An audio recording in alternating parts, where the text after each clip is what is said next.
यह कहानी एक छोटे शहर के एक पुराने और खौफनाक हॉस्टल की है, जो किसी जमाने में एक बड़ा और बहुत ही शांतिपूर्ण स्कूल हुआ करता था।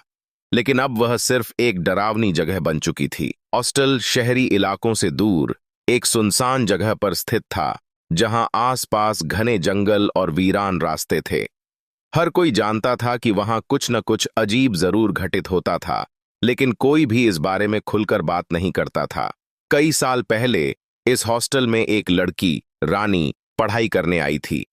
रानी बहुत ही प्यारी और होशियार लड़की थी, लेकिन अचानक एक दिन वह गायब हो गई। कई दिनों तक उसे ढूंढा गया, लेकिन वह कहीं नहीं मिली। उसके बाद से हॉस्टल में अजीब घटनाएं होने लगीं। लोग कहते थे कि रानी की आत्मा वहीं कहीं बुरी ताकत बनकर घूम रही है। यह कहानी उसी हॉस्टल में रहने वाले कुछ नए छात्रों के बारे में है, जिनका सामना उस बुरी आत्मा से हुआ था। किसी साल के सर्दी के मौसम में कुछ नए लड़के उस हॉस्टल में रहने के लिए आए थे। यह हॉस्टल पुराने समय का था, जिसमें कमरे बहुत ही साधारण थे और दीवारें जगह जगह से छूनी हुई थीं। दो लड़के, विशाल और राहुल, ने भी यहां रहने का फैसला किया। पहली रात ही विशाल को कुछ अजीब सा महसूस हुआ। वह अपने कमरे में अकेला था, और जैसे ही उसने कमरे का बल्ब बंद किया, अचानक खटपट की आवाज आई। वह चौंक कर उठा और दरवाजे की तरफ देखा, लेकिन कोई नहीं था। फिर उसने खिड़की से बाहर झांका, लेकिन अंधेरे में कुछ भी नजर नहीं आया। जैसे ही उसने बिस्तर पर वापस लेटने की कोशिश की, उसने फिर से वही आवाज सुनी, मुझे छोड़ दो, मुझे नहीं छोड़ सकते। विशाल के दिल की धड़कन तेज हो गई और वह डर के मारे कांपने लगा।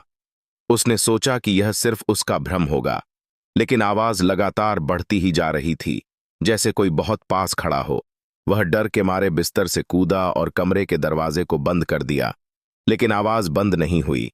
वह पूरी रात सोने की कोशिश करता रहा, लेकिन खौफ और अजीब आवाजों ने उसे चैन से सोने नहीं दिया। सुबह हुई तो विशाल ने अपनी परेशानी अपने दोस्तों से शेयर की। सभी ने इसे एक मजाक समझा और कहा कि वह शायद थक कर सोने में भूल चुका था, लेकिन विशाल जानता था कि जो उसने सुना था वह सच था। अगले कुछ दिनों में और भी अजीब घटनाएं घटने लगीं। अब सिर्फ विशाल नहीं, बल्कि राहुल और हॉस्टल के बाकी छात्र भी कुछ न कुछ अजीब महसूस करने लगे थे। एक रात राहुल को अचानक अपने कमरे में खुसर पुसर की आवाजें आईं। उसने झांक कर देखा कि उसके कमरे का दरवाजा धीरे धीरे खुल रहा था।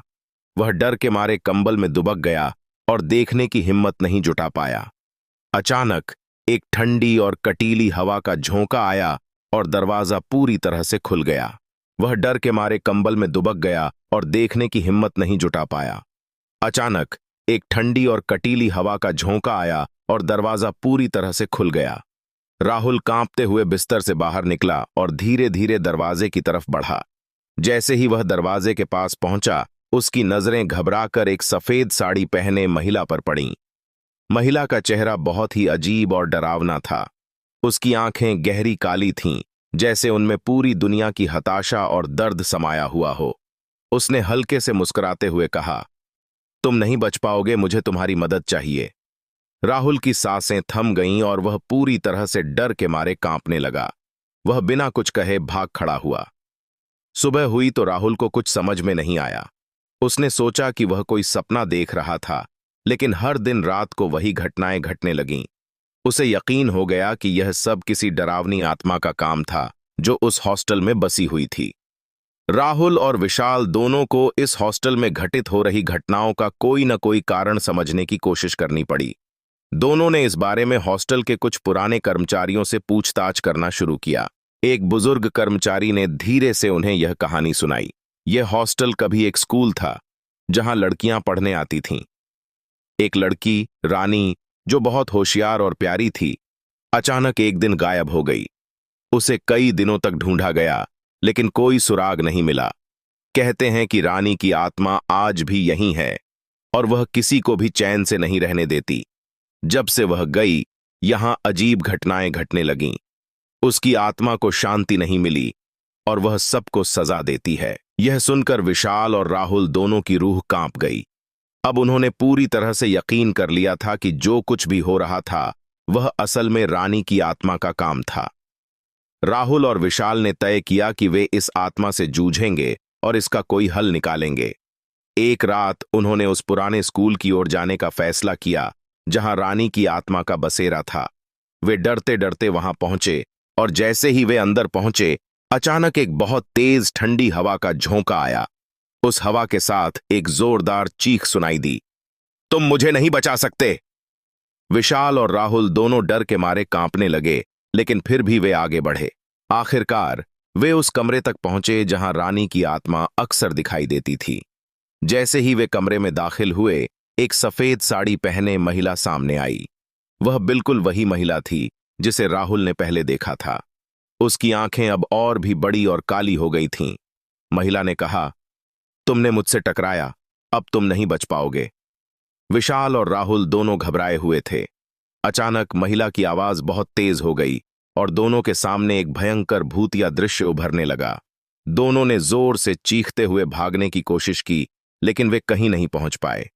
अगले दिन जब हॉस्टल के कर्मचारी पहुंचे तो उन्हें विशाल और राहुल दोनों बेहोश पड़े हुए मिले।